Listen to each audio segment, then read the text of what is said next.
hoje em dia a gente tem enfrentado, a gente tem conhecido, né? A gente tem sabido que tem se desenvolvido no meio cristão um movimento, uma ideologia, um comportamento, eu não sei qual a melhor palavra para definir o que tem acontecido, mas deram um nome para esse movimento chamado de desigrejados, que é o tema da nossa lição de hoje. Eu não sei se os irmãos estão familiarizados com o tema, mas o termo desigrejado, como o próprio nome sugere, é alguém que está sem igreja, certo? A expressão desigrejado, inclusive, é um tanto pejorativa. As pessoas que adotaram para a sua vida a filosofia de não congregar, elas não assimilam ou não se identificam necessariamente como desigrejado, né? Então, desigrejado é meio que pejorativo, é meio que uma ofensa, assim. Mas, nesse contexto aqui, vamos tratar desigrejados apenas como quem não congrega em uma igreja. Mas antes de a gente fazer essa diferenciação, né, a gente fazer essa diferenciação não, antes de a gente falar necessariamente sobre o tema, explicar como funciona esse movimento e por que isso pode ser um perigo muito grande para a igreja moderna, eu preciso distinguir duas coisas. Eu preciso distinguir quem é desigrejado de afastado. Como assim? Ontem, quando eu estava fazendo a leitura, né, da lição, eu mandei uma mensagem para um amigo meu, que ele não está congregando, e eu perguntei a ele assim: você se considera um desigrejado? A resposta dele foi categórica: não. Eu parei assim: não? Por que não? E a resposta dele foi muito sábia. Ele falou assim: olha, eu entendo a importância da igreja, eu respeito a liturgia do culto, eu respeito a liderança espiritual que é desenvolvida nas igrejas, o papel social da igreja, eu entendo que a igreja é a casa de Deus. Eu estou longe dos caminhos do Senhor, eu estou afastado dos caminhos do Senhor, mas desigrejado eu não sou. Aí eu vou trouxe essa resposta dele aqui para caracterizar essa diferença. Por quê? O desigrejado, ele não se considera um afastado da igreja. O desigrejado, ele entende que ele é crente, que ele é convertido. O desigrejado, pelo menos segundo ele tem comunhão com Deus. Ele faz o culto dele. Ele não aceita o quê? A institucionalização da igreja. Se você conversar com um desigrejado, ele vai lhe dizer: olha, existem dois tipos de igreja, e nisso eu concordo com ele. Que dois tipos de igreja é esse? A igreja visível e a igreja invisível. O que seria a igreja invisível? É o povo de Deus espalhado por toda a terra. Essa é a igreja invisível.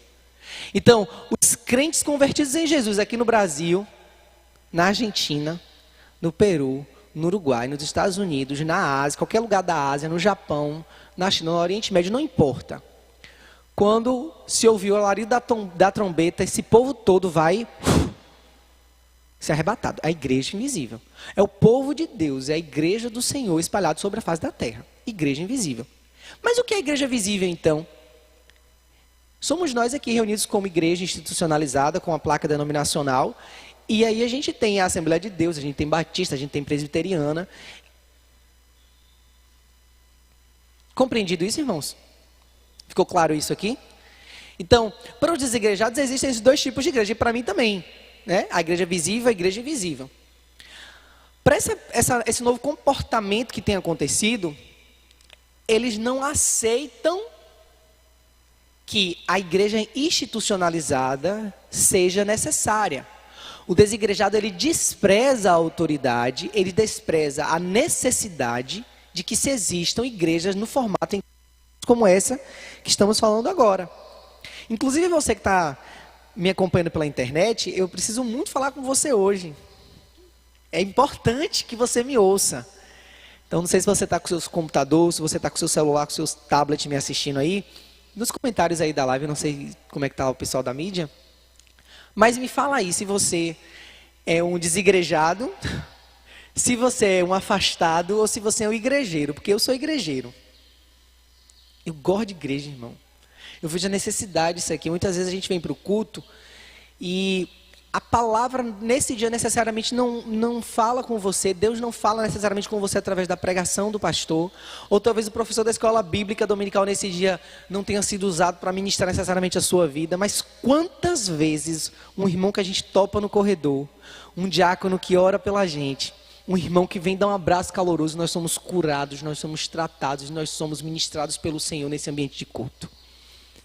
Então, eu venho nesse lugar aqui, eu sei que Jesus vai estar aqui, irmãos, e aí eu já venho com expectativa para saber o que ele vai fazer. Eu costumo dizer isso. No Geração Viva, no nosso culto de jovens aqui no sábado à noite, sempre que eu estou aqui, eu digo, olha, eu venho com expectativa, porque onde Jesus está, algo acontece. E olha, para os desigrejados, eles acham o seguinte, se reunir em qualquer lugar, eles acham que se reunir na cafeteria, ou na alguém, esse microfone que me deram aqui está falhando, viu, irmãos? Ou se reunir na casa de alguém, enfim, qualquer uma dessas reuniões, para eles, já é culto, já é igreja. Disseram que era isso que estava falando, mas é o contrário. Para eles, já é igreja. Eles não estão errados de todo de pensar assim. Por quê? Onde o povo de Deus está, a palavra do Senhor nos diz que onde estiverem reunidos 2 ou 3 no nome do Senhor, Ele não estaria presente. É verdade ou mentira? É verdade. Então, onde o povo de Deus se une para cultuar, a presença do Senhor será real ali. Mesmo que nós não necessariamente desassintamos, porque Deus disse que Ele estaria conosco, e não que nós o sentiríamos todo o tempo. A gente precisa saber no que a gente crê. O meu culto precisa ser racional. Então, eu tenho fé de que nessa manhã, a presença de Deus está aqui. Porque Ele prometeu que assim seria. Então, por fé, eu acredito. Mas, qual o erro então, irmão Jonatas, dos desigrejados de pensarem assim? É de eles pensarem que só assim funciona. De que só o culto prestado fora das paredes do templo é que o culto é aceito. É achar que não precisa, que o papel do pastor é desnecessário. É achar que o papel do presbítero é desnecessário, que não existe necessidade de diaconia, que não existe necessidade de recolher oferta, que não precisa se devolver o dízimo. Porque é isso que o desigrejado faz. Ele critica na intenção de destruir a instituição igreja. E por que nós precisamos nos preocupar com isso? A gente está agora passando pelo censo do IBGE e em breve nós teremos novos dados acerca disso. Mas há 10 anos atrás, 2010, 2011, a pesquisa do IBGE apontava um crescimento de mais de 50% no número de jovens, e aí eu quero frisar nesse dado aqui, de jovens que se consideravam evangélicos, eu não lembro agora como é que está na pesquisa, está como evangélico cultural ou evangélico não praticante. E o que seria isso, esses evangélicos não praticantes? Até então a gente tinha esse fenômeno dentro do catolicismo, né? As pessoas dizem assim, eu sou católico não praticante. Todo mundo já ouviu isso aqui, né? Pois é, agora a gente tem esse fenômeno dentro das igrejas evangélicas. Eu sou evangélico não praticante, eu sou evangélico não frequentador. São pessoas que entendem que Jesus é o Filho de Deus, pessoas que entendem que Jesus morreu para que os pecados dela fossem perdoados, pessoas que têm Jesus como seu Senhor e Salvador, mas que gostam da cabeça, mas desprezam o corpo de Cristo. Porque Cristo é o cabeça da igreja, correto? Cristo, eles amam a cabeça, mas ignoram o corpo. As pessoas querem ser sal, fora do saleiro. Eu quero ser corpo de Cristo, eu sou igreja, mas eu não congrego. E você que está me assistindo em casa, eu quero falar com você nessa manhã. Você está me assistindo em casa porque você não tem condição de vir à igreja? Você está me assistindo nessa manhã pelo tablet, pelo seu celular, pelo seu computador, pela sua TV aí, porque você está enfermo e você não tem condição de vir à igreja? Porque você está num lugar muito, muito distante e você não tem meios de chegar ao culto? Você está me assistindo pela internet porque o lugar onde você mora tem perseguição religiosa e você não pode frequentar uma igreja? Você não pode se reunir com seus irmãos em Cristo? Você está me assistindo pela internet porque você Não quer ter o desconforto de pegar o trânsito de Feira de Santana para vir até aqui?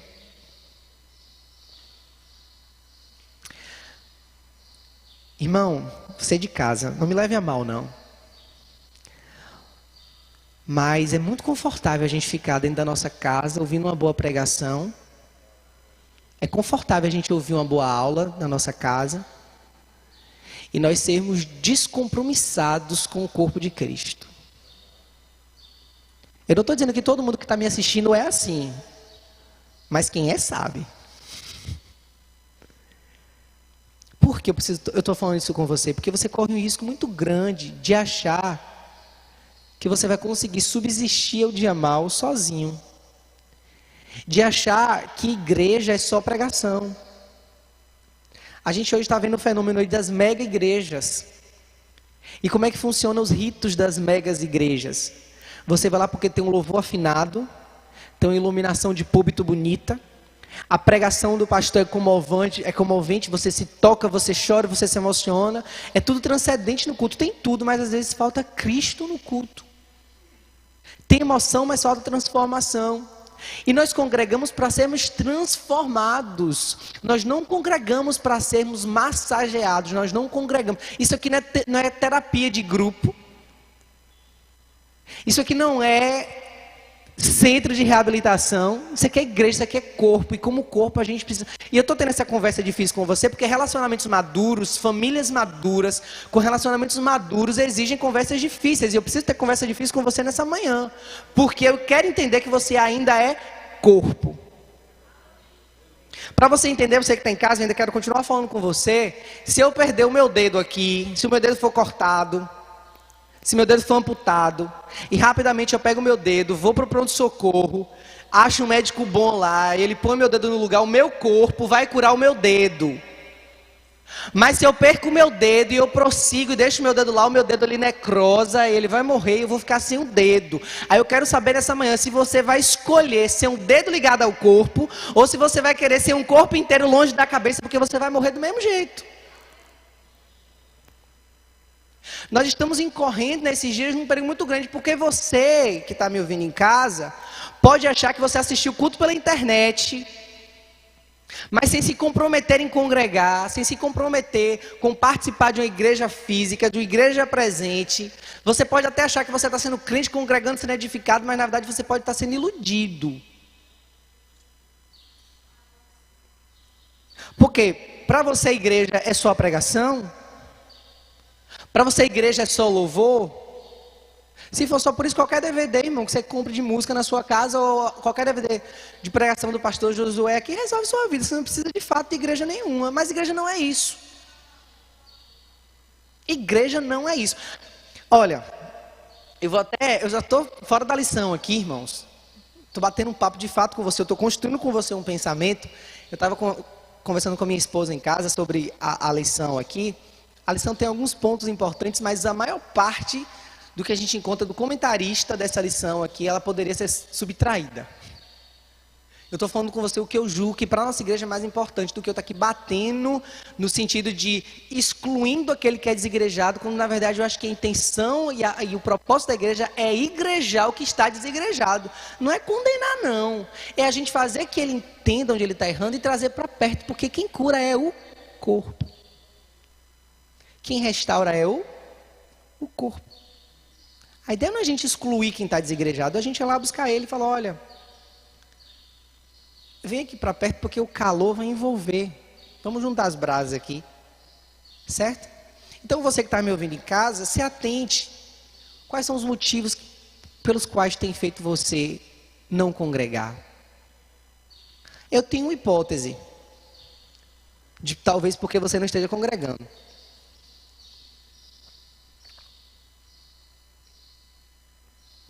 A grande maioria das pessoas que não congregam, irmãos, é porque elas estão decepcionadas com homens.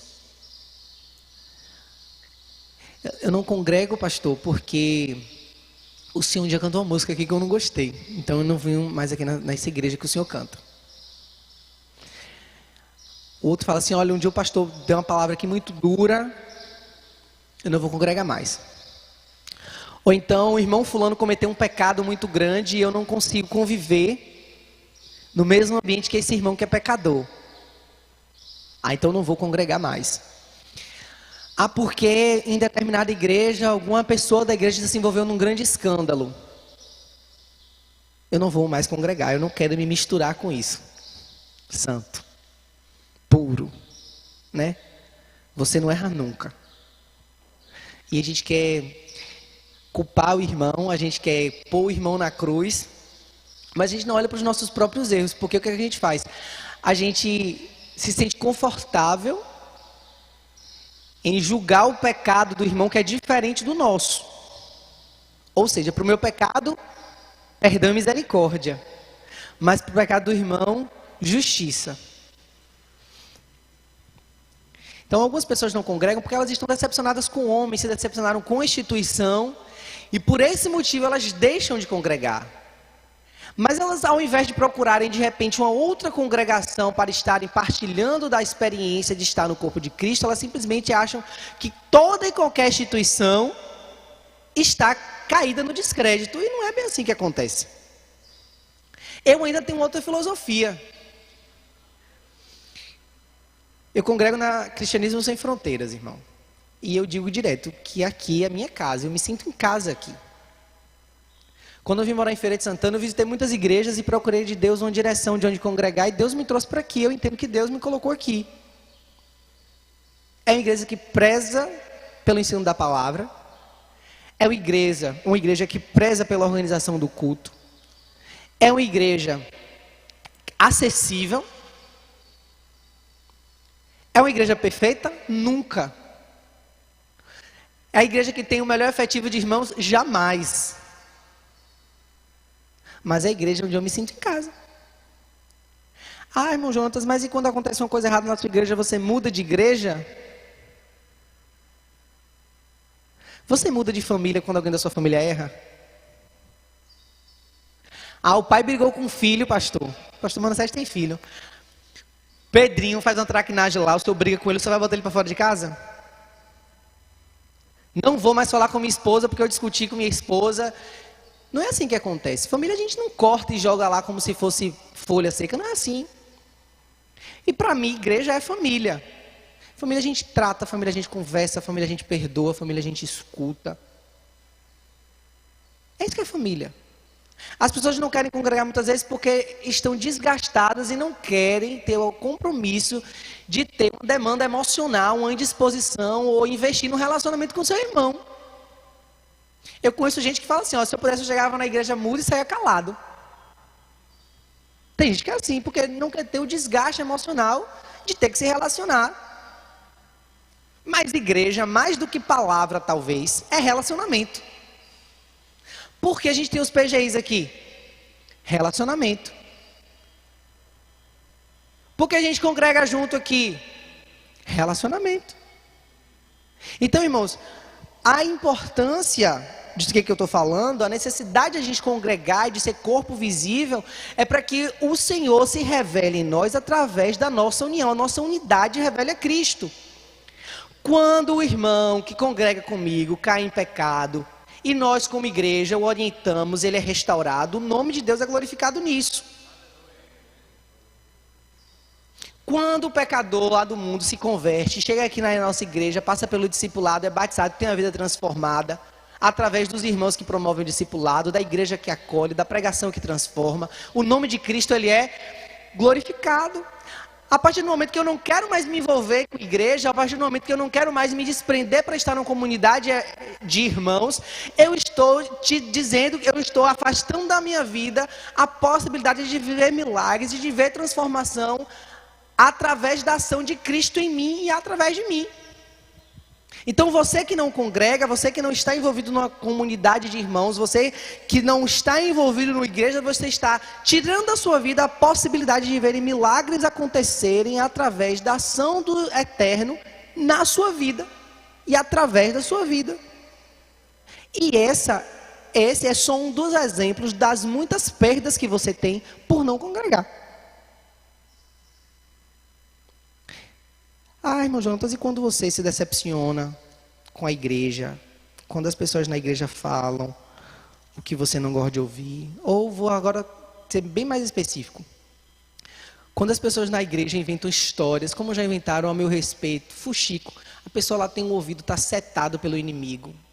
Pensa que ouviu o que não ouviu, fala uma mentira, espalha uma mentira sobre você, fere você, machuca você. E eu estou dizendo isso porque já aconteceu comigo, irmão. Umas mentiras dessas cabeludas assim, que é mais alta do que você. E você tem consciência que você nunca fez aquilo, você nunca falou aquilo, você nunca esteve naquele lugar. Você tem o seu coração diante de Deus, consciente da sua inocência. Aí faz o quê? Eu digo para você, irmão, o que é de ordem espiritual, eu resolvo de ordem espiritual. Eu fui orar. E pedi para o dono da casa botar ordem na casa. Senhor, estão dizendo que eu fiz e eu não fiz. Estão falando que eu falei, eu não falei, o Senhor sabe. Eu continuo congregando no mesmo lugar, com as mesmas pessoas, e o Senhor, a seu tempo, trouxe a verdade, que era a verdade desde o início. Agora, se eu sou ferido no meio da igreja, eu me isolo, além de a raiz de amargura que é gerada no meu coração, o perdão nunca teria sido liberado, eu nunca viveria o milagre de, por exemplo, ver restauração de amizade e de relacionamentos. Quando a gente se priva disso, pastor, a gente perde muito. Eu não estou dizendo aqui, irmãos, que você... Porque nem todo mundo tem essa cabeça também, né? Naquele momento da minha vida, eu fui orientado pela minha liderança. Passei pela situação, irmã Zenira. Igual dizia o irmão Lázaro, dando glória a Deus. Como é que eu vou sentar, meu Deus? Porque minha oração era essa. Como é que eu vou sentar, meu Deus, no culto? Eu vou louvar, eu vou cantar junto com quem me feriu, com quem me caluniou. Como é que eu vou... Só que eu não tinha raiva das pessoas, não. Minha raiva era do acontecido. Eu não tinha raiva de ninguém, porque eu sabia que aquilo era de ordem espiritual. Satanás procurou uma brecha, achou e usou. Mas a minha guerra não é nem contra a carne e não é contra o sangue. Quem me conhece, não é Deus? Eu fui para a cabeça da igreja. E aí, ainda falando desse fato, minha liderança falou assim, ó, você tem a oportunidade de você viver um grande milagre, Nascimento. Eu falei, o que é que eu faço? Aí a pessoa falou assim, ora por quem está mentindo, falando mentiras a seu respeito. Ora para essas pessoas e libera perdão e deixa Jesus fazer o trabalho dele. Aonde que eu vou fazer isso? Não quero resolver, não. Eu quero tirar satisfação, eu quero dizer. Mas aí eu ouvi minha liderança e fui orar. Aí eu comecei a fazer uma campanha de oração de domingo comigo mesmo. Eu levantava 3 horas da manhã, pastor, e ia orar pelas pessoas que tinham me ofendido, pelas pessoas que tinham me magoado. Eu orava pela família, eu orava pelo trabalho, eu orava pelos sonhos daquela pessoa, pelo ministério que Deus tinha chamado ela, para que Deus a usasse, para que Deus tivesse misericórdia. Eu não orava nem por mim. Enquanto orava por essas pessoas, o Senhor tirou a ira do meu coração, me ensinou a amar essas pessoas. Depois essas pessoas vieram falar comigo, tudo em pratos limpos. Vai para o céu eu e vai para o céu elas. Milagre, irmão. Porque eu consigo congregar, eu consigo olhar para o olho, eu consigo estar junto, eu consigo ser igreja com essa pessoa. Porque para o céu que eu vou, eu também quero que ela vá.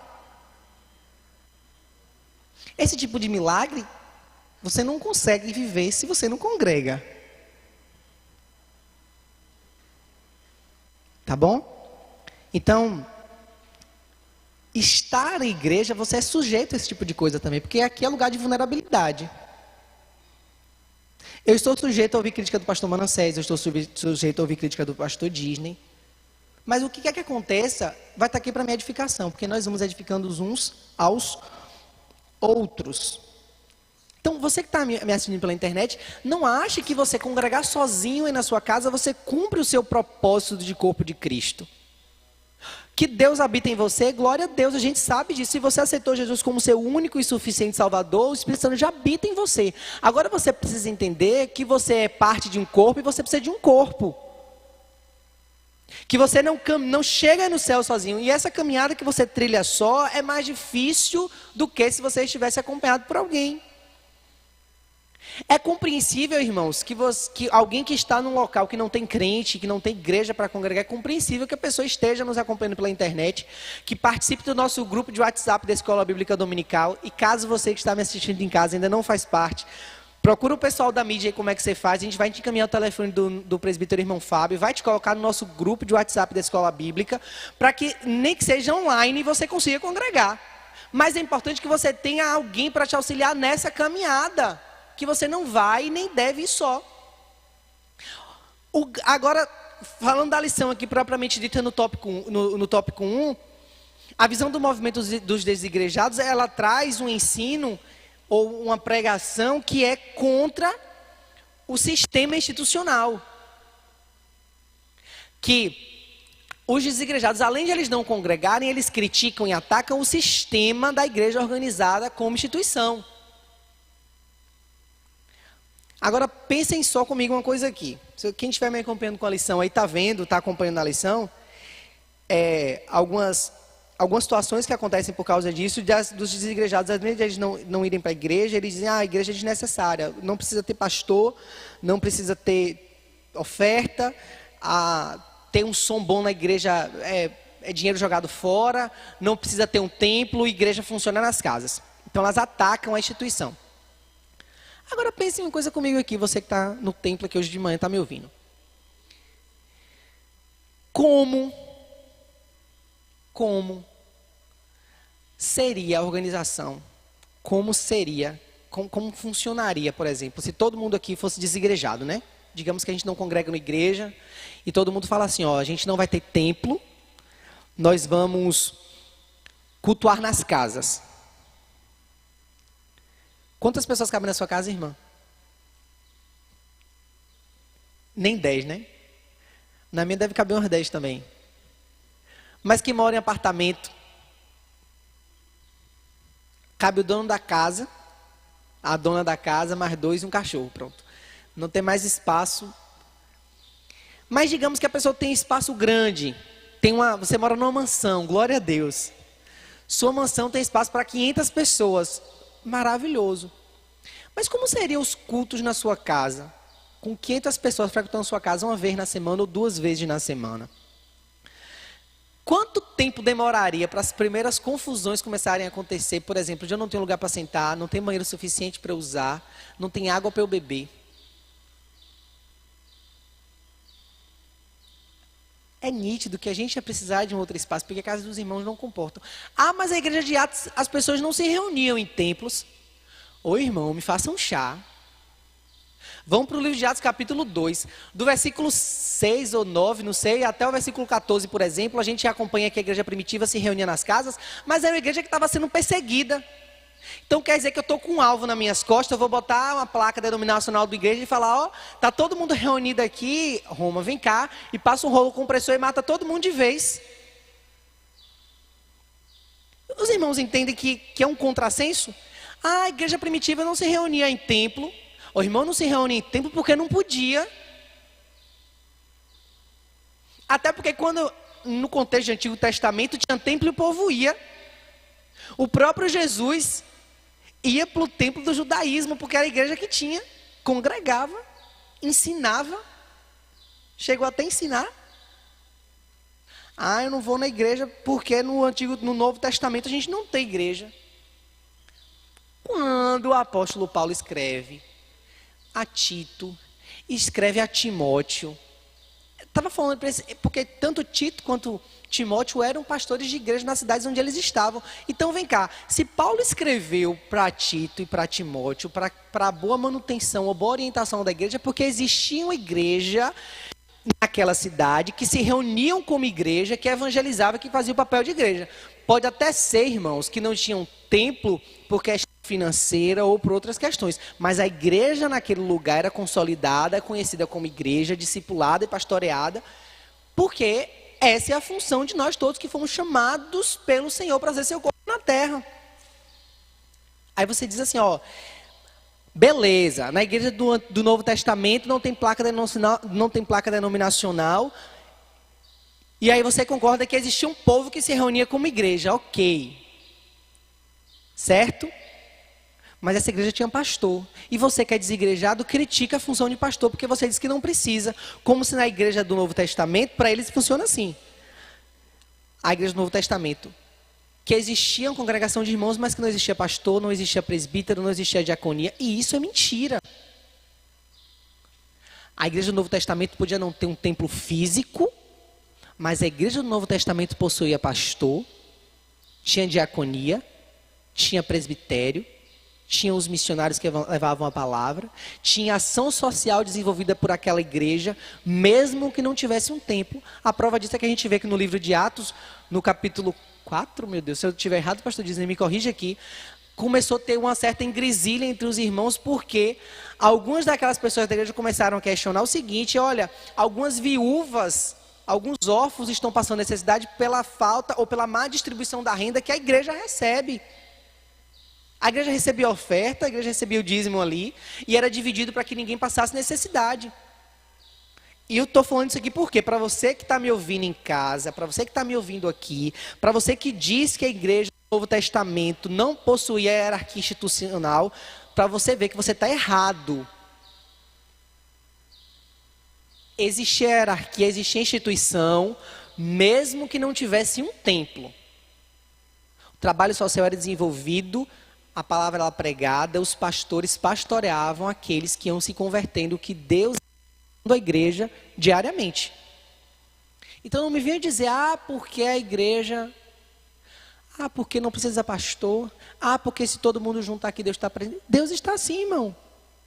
Agora uma coisa que Deus não concorda é você agora usar de espírito de dissensão. É você se levantar para criticar e dizer, porque é só o jeito que eu congrego é que está certo. Porque eu conheço desigrejado. Não me reúno nas casas. Amém, irmão, que bom que você se reúne nas casas. E porque ele acha que ele se reúne nas casas, o jeito de congregar dele é o correto e todo mundo que está aqui está errado. Ao ponto de me dizer assim, não, porque lá você serve a homens, lá você está servindo ao seu pastor e não a Deus. Espera aí. E o que eles não percebem é que muitas vezes essas pessoas que têm esse tipo de fala, na reunião das casas deles, ele faz a função de pastor. Ele que arrebanha, ele que discipula, ele que corrige. O maior problema, ao meu ver, pastor Disney, é que as pessoas que elas se denominam desigrejados, assumem essa filosofia de comportamento. O que move elas, na verdade, é a revolta contra a autoridade. É desrespeitar a autoridade. São pessoas que não querem estar debaixo de autoridade nenhuma e se revoltam, criticam a instituição, criticam a igreja como nós conhecemos, porque, na verdade, elas não querem ter que dar satisfação ou não querem estar debaixo de autoridade nenhuma. Então, na maioria das vezes, é isso que está acontecendo. Eu nunca vi, por exemplo, alguém desigrejado. Se tiver alguém que está me acompanhando pela internet, acha meu telefone, o pessoal da mídia pode passar, vem conversar comigo e me explica então. Vamos bater um papo, vamos fazer uma videoconferência. E você me explica por quais motivos você ainda acha que é desnecessária a instituição de igreja. E por que você acha desnecessário o trabalho do pastor, e por que você acha que nós não devemos ofertar e nem devolver o dízimo. Aí a gente vai para dentro da Bíblia, e se eu tiver errado, na semana que vem eu venho aqui dizer, irmãos, tudo que eu falei eu estava errado, porque me convenceram aqui e eu aprendi algo novo. E eu não tenho problema nenhum de assumir que eu estou errado. Mas enquanto eu estiver pregando a palavra mediante isso aqui, eu vou falar isso aqui com convicção da minha vida, porque a Bíblia é o meu guia de fé e meu guia de prática. Eu vivo o que eu prego e eu procuro viver de acordo com a palavra de Deus. E se eu estou aqui nessa manhã e quando eu digo para você que eu me sinto honrado e feliz em compartilhar conhecimento e aprender da palavra do Senhor com você, irmão, é porque nesse lugar eu sou edificado através da vida de vocês. E que graças a Deus o Senhor pode me usar para edificar a sua vida um pouco também. Amém ou não amém? A natureza da igreja neotestamentária, que é o ponto 2 da lição, a gente vê que a igreja ela funcionava como um organismo, certo? Sobre a natureza da igreja neotestamentária, devemos observar principalmente que ela é um organismo vivo. Lá no livro de Efésios, se eu puder abrir para mim, pastor, Efésios, capítulo 1, versículo 22 e 23, se o senhor puder para mim abrir aí para o senhor ler. a gente vai ver como a igreja funciona como organismo vivo. E nesse sentido, a igreja é o corpo de Cristo. Eu já falei isso aqui no início da lição. Assim, a igreja é formada por todas as pessoas convertidas a Cristo e que pertencem a diferentes povos, tribos e línguas. Não há acepção de pessoas no corpo de Cristo. Efésios, capítulo 1, versículo 22 e 23. 22 e 23. 22. E sujeitou todas as coisas debaixo dos pés de Cristo, e para ser o cabeça sobre todas as coisas, o deu à igreja, a qual é o seu corpo, a plenitude daquele que a tudo enche em todas as coisas. Como um organismo vivo e espiritual, a igreja existe a parte de estatutos, de tempos ou qualquer estrutura social ou governamental humana. Ela existe, por exemplo, fora das estruturas arquitetônicas. Contudo, possuir essas estruturas físicas não constitui um pecado ou desvio do evangelho, como quer nos fazer acreditar os desigrejados. A repulsa do sem igreja pelas estruturas arquitetônicas ou por qualquer forma institucional se dá por razões de insubmissão do que de zelo pelo evangelho. Eu falei isso aqui agora. As pessoas que se afastam da igreja, criticam essa instituição aqui, não é por zelo pelo evangelho. Não é porque ela acha que isso aqui é uma ofensa ao evangelho, não. Tem muito mais a ver com orgulho, com rebeldia, com insubmissão do que com qualquer outra coisa. Eu estou errado? Faça uma análise, irmão. Pode fazer uma análise. As pessoas que vocês conhecem, que não congregam, que optaram por não ir na igreja. Ah, não, eu sou crente, eu não congrego. Conversa com elas 20 minutos para você entender.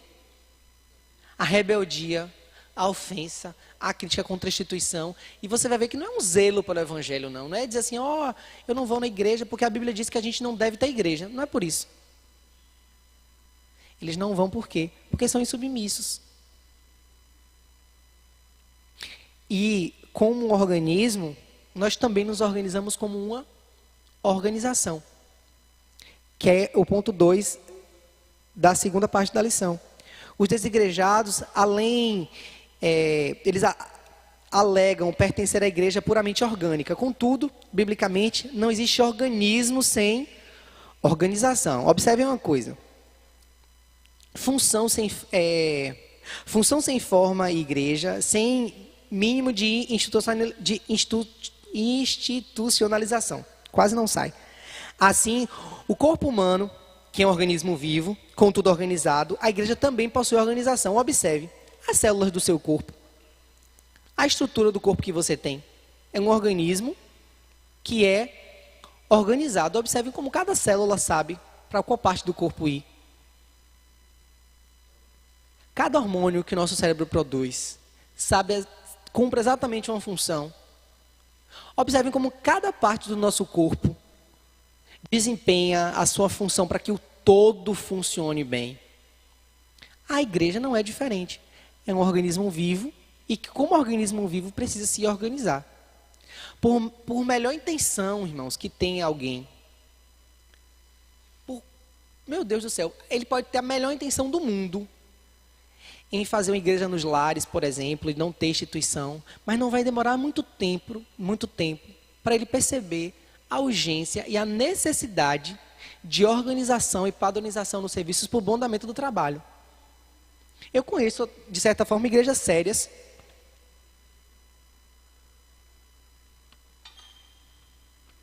inclusive aqui na nossa cidade, que começaram como célula, né? Não é igreja, é uma reunião de amigos. Tinha 8 pessoas. Continuaram pregando o evangelho, continuaram ensinando, admoestando, e depois eram 12, eram 14, eram 20. Não está cabendo na casa, vamos mudar para um espaço melhor. Mudou do apartamento. Às vezes postava foto lá, o apartamento, gente sentada até por cima dos móveis. Não, mas nós não somos igreja, nós não somos instituição, cada um aqui é de uma igreja ou não congregam em nenhum lugar, se converteram aqui, a gente está discipulando, a gente está ensinando. A intenção da pessoa que estava à frente, irmão, não era transformar aquilo numa igreja nunca. E eu acredito na intenção dessa pessoa quando disse isso.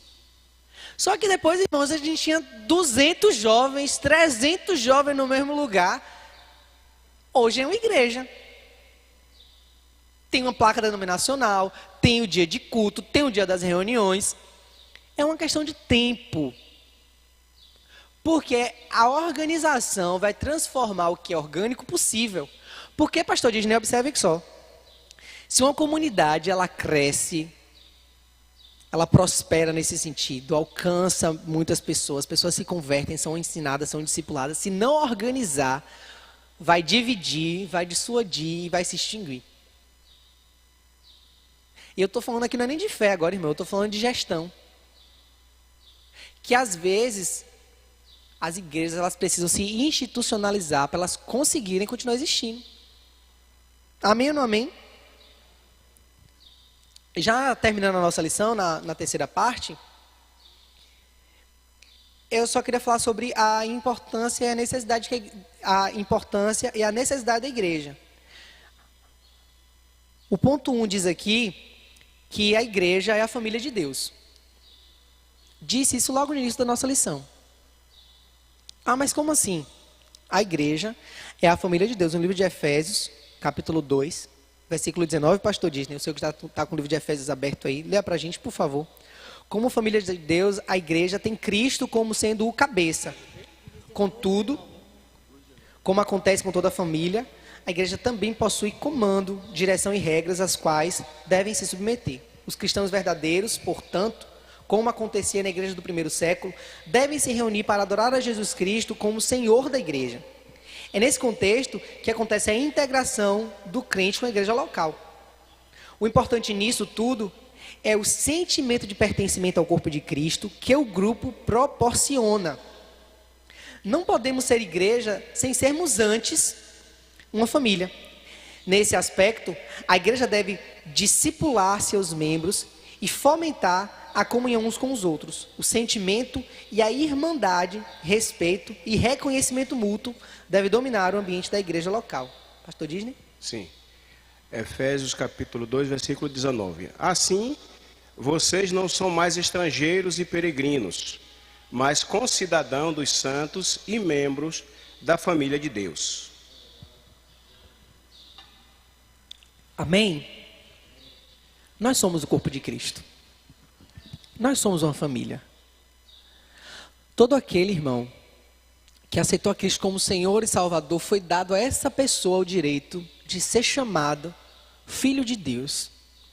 Você que aceitou a Cristo, você não é mais uma criatura de Deus, você agora é filho de Deus. E aqui é a sua casa. Se você não pode ter um templo físico que você possa frequentar, no lugar que você mora não tem igreja, mas tem pessoas que podem se reunir na sua casa, se reúna na sua casa.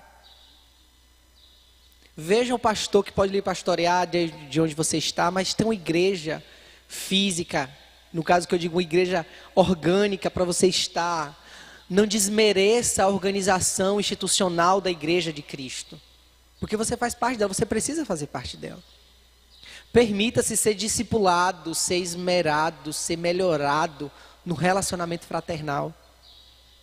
Permita-se ter conhecimento, ter experiência, ter testemunho de igreja local. E a igreja como um testemunho de salvação. É o ponto 2 da nossa lição aí, dessa terceira parte.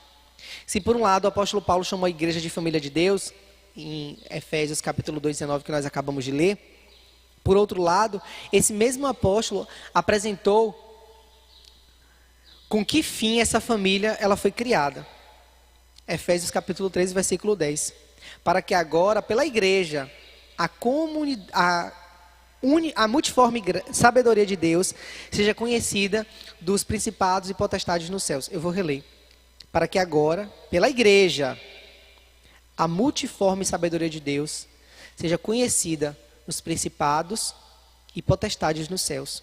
Deus criou a igreja com o propósito de ser uma família, cuja missão é proclamar a sua abundante graça.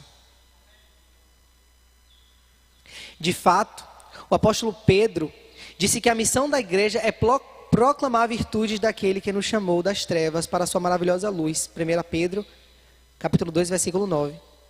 A razão de a igreja existir, além do fato de promover a adoração, companheirismo, integração, está na sua missão de pregar a salvação. A igreja pode existir em um templo, mas a sua missão só se completa fora dele. Não há igreja que seja bíblica e exista somente dentro de 4 paredes. Até o próprio comentarista da lição, ele chega à conclusão de que o nosso trabalho não se encerra com a institucionalização da igreja. Eu falei isso agora há pouco. A igreja organizada, ela existe para que a igreja orgânica sobreviva.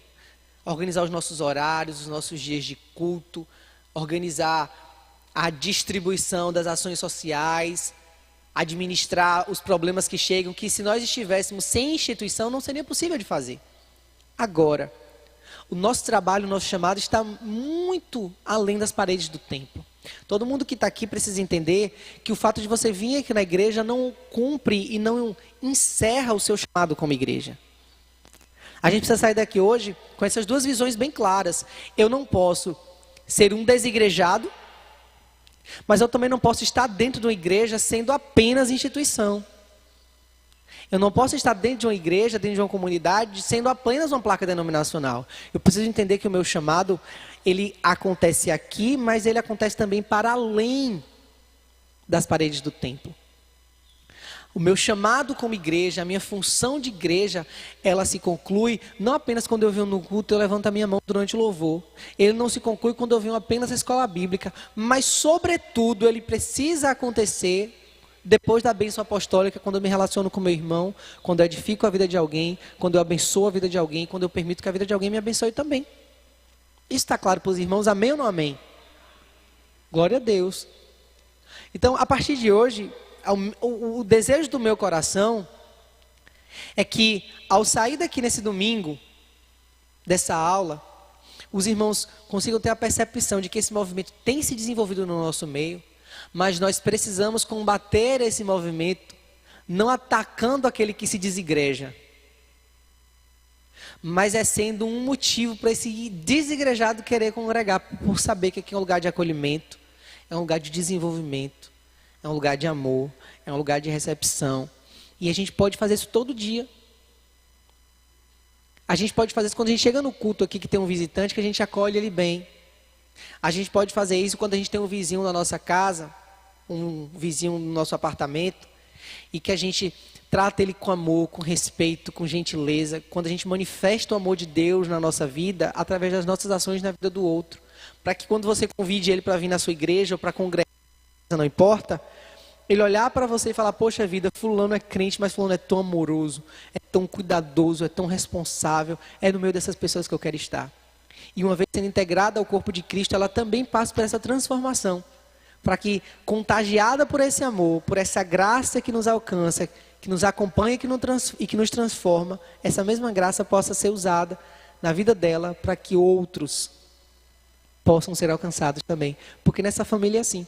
Eu sou abençoado para abençoar você, que abençoa a vida de outro e que derrama sobre a vida do outro. E assim nós vamos levando a palavra de Deus e a verdade do Evangelho a todos os lugares em que nós estamos, porque nós somos embaixadores desse rio. Nós somos membros dessa família e nós somos embaixadores dessa família. Amém ou não amém? Amém. A conclusão da nossa lição, estou no horário. Graças a Deus. Nesta lição, nós vimos como os desigrejados pensam e agem com relação à igreja. Acreditam ser possível ser igreja fora da igreja. Vimos que alguns equívocos contribuem para isso. Há um mito que uma verdadeira igreja não possui organização alguma e, consequentemente, não há liderança estabelecida. De acordo com o Novo Testamento, sim, a igreja possui liderança estabelecida e conta com estrutura organizacional estabelecida. O objetivo não era honrar e glorificar o homem, mas exaltar o Senhor Jesus Cristo e cumprir a missão para a qual Ele nos chamou. Aqui, irmãos, nós somos esmerados para sermos mais parecidos com Cristo. É na igreja, no corpo, é no seio dessa família que você aprende a ter graça, misericórdia, temperança, domínio próprio, bondade. Quando você se isenta disso, você está dizendo: eu não preciso, Senhor, eu sou perfeito, eu não preciso congregar com ninguém, porque tudo que eu preciso eu encontro em mim mesmo. Você vê como a situação é mais delicada, é mais complexa e mais difícil do que parece? Não é só eu estou me isentando de ir na igreja. O seu comportamento denuncia o seu pensamento. Você está aí me ouvindo em casa hoje de manhã, você acha que você está certo porque você está me assistindo online, você acha que você já está fazendo muita coisa, né? Agora analise, quantas coisas você colocou hoje como mais importante do que estar na casa do Senhor? Você valoriza um pouco mais de sono, você valoriza o conforto da sua casa, você valoriza muitas coisas. Muitas coisas para você hoje foram mais importantes do que estar aqui congregando com seus irmãos, porque é como se essas pessoas aqui não tivessem valor suficiente. Ah, não, irmão Nascimento, não é assim que eu penso, não. Não é assim que você pensa de modo consciente, mas o seu subconsciente denuncia aquilo que você tem pensado. A sua postura denuncia isso. Quando eu digo assim: olha, eu não vou acordar mais cedo no domingo para ir para a igreja. Eu não vou. Domingo é o dia que eu tenho para acordar mais tarde. O seu sono é mais importante que aprender do Senhor. Quando você diz assim: olha, eu não vou congregar no domingo à noite porque, sabe por lá Deus que motiva você não vem congregar aqui. A escolha que você está fazendo, você está dizendo que é mais importante do que vir congregar. Porque para toda escolha que a gente faz, compete uma renúncia. O culto online, irmãos, ao advento da internet foi maravilhoso. O que a gente quer é alcançar e incluir quem não pode. Irmão Leomar falou que ele ficou 2 meses de repouso em casa por causa de uma cirurgia que tinha feito. Compreensível. Não é um desigrejado porque não está podendo vir aqui. Porque congrega e reconhece a igreja a qual ele faz parte. Mas por uma força justificável, não teve como estar aqui. Agora, você opta e escolhe não estar presente porque não quer ter o trabalho, porque quer ficar na preguiça da sua casa, irmão, aí você desvaloriza o corpo de Cristo. Teve uma irmã que, ela está sentada ali, esqueci o nome dela agora, me deu um branco. Ela me falou bem assim: olha, eu assistia pela internet, ela sinalizou ali atrás, mas estar aqui é diferente. Ela falou: olha, o ambiente é diferente, o culto é diferente, olhar no olho de vocês, irmão, não tem preço. Eu, quando eu não posso vir à igreja, às vezes, dia de terça-feira, por exemplo, eu estou de serviço. Não tenho como estar aqui, não estou nem na cidade. Aí o que acontece? Eu assisto pela internet. Irmãos, eu acho tão frio. É frio, é distante. Então, para quem não pode, é uma pena, irmão. Eu sinto muito por você não poder estar aqui, de verdade. Você que está acompanhando a gente aí pelo Brasil afora, eu sinto muito por você não poder estar aqui. Mas quem está aqui sabe o calor que é, a alegria que é, a emoção que é, a graça que é, a presença de Deus que a gente sente nesse lugar. Então, se você pode vir, não deixe de vir. E você que mora em Feira de Santana, eu quero lhe desafiar. Eu quero lhe desafiar domingo que vem, você vir aqui. Cultuar com a gente no domingo, eu quero falar com você, eu quero pegar na sua mão, eu quero lhe dar um abraço, dizer que você é bem-vindo nesse lugar e que essa família também é sua, porque a Cristianismo Sem Fronteiras é uma família para você pertencer, porque nós somos povo de Deus. Você que está em casa, é frio, eu sei, mas sinta-se abraçado. Que Deus abençoe você, sua semana, e que o Espírito Santo incomode você ao longo desses dias, para que você venha sentir o calor de estar envolvido presencialmente no corpo de Cristo. E Deus abençoe vocês, Deus abençoe vocês que estão aqui na igreja também. Muito obrigado por me ouvirem e até semana que vem, se Deus assim nos permitir.